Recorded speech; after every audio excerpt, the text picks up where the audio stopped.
Hello, in this video we will discuss about configuration. The most important table in this configuration page is inspection, planning and scheduling table. So this is main table. You define frequency and then you assign responsibilities for each route. So in this table I write comment here.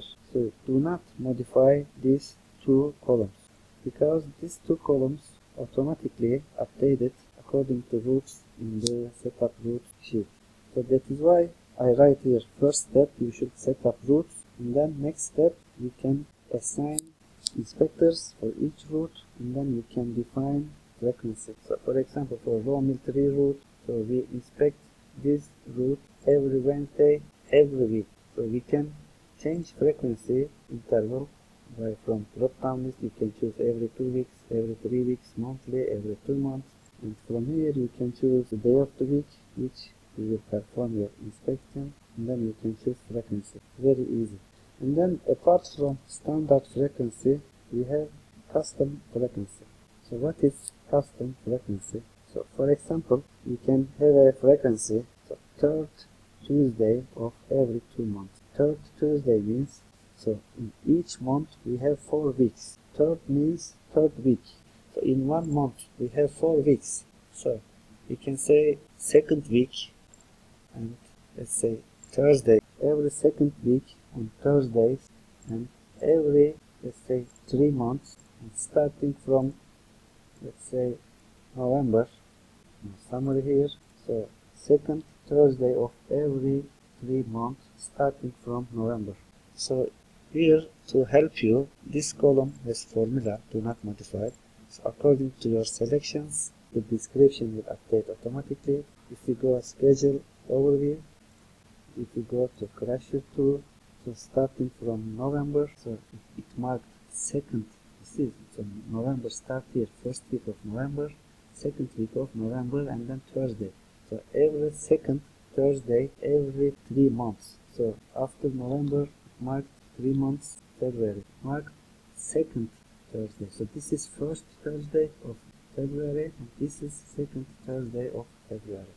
So this is how custom frequency works. And when you enter a standard or custom frequency information, it is automatically marked in schedule overview, which I mentioned here.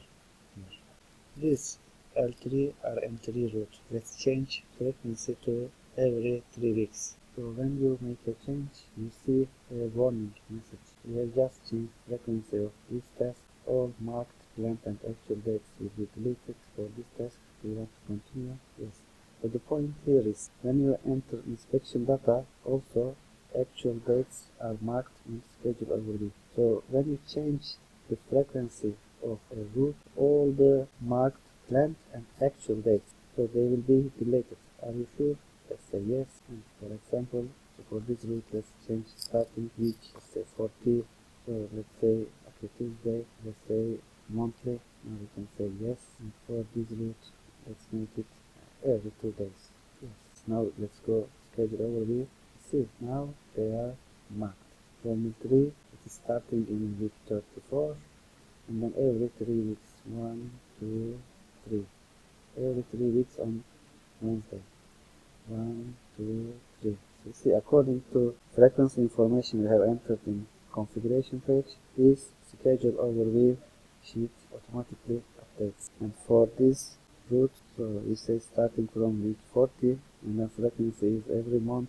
So see, week 40, and then going 4 weeks, 1, 2, 3, 4. And then this route, we say we want to start with 41, and every 2 days, you see it is marked. And one point here, if you realize, so Friday was holiday. Normally, like week 42, we should have also marked planned date in Friday, but since Friday is holiday, there will be no planned inspection for this public holiday.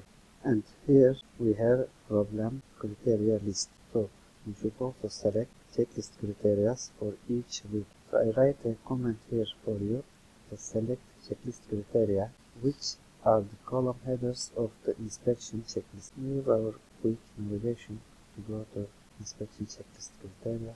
Here we have checklist criteria and then causes. Here I also write checklist criteria are the column headers for the inspection checklist. We have general checklist criteria like leakage, worn, grooved, cut, etc. And we have causes for these general checklist criteria like normal wear, overload, misuse, abuse, etc. With causes are the drop-down list for the cause reason column in entry inspection data. We have general checklist and then we have checklist criteria for back filters. If we go back to our setting, so here for each route I have selected checklist criteria general and then I have checklist criteria 2 for back filters. I have inspection route for back filters here and then my criteria for the back filters are checklist criteria 2. So let's see how it is affecting our column headers in the enter inspection data. So I click enter inspection data here. So first let's select for example crusher 2. So here you see, so these checklist criteria are now our column headers. As you see here, leakage, worn, growth, cut, and then causes, I scroll to right, and then causes are drop-down list, so inspectors can select cause reason for their findings here. This is causes for general inspection criteria. Now if I select back filter inspection route, so here you see now the column headers are changed. See now we have checklist criteria for back filters, and if I scroll to right, you will see here drop down list for cause reason for back filters.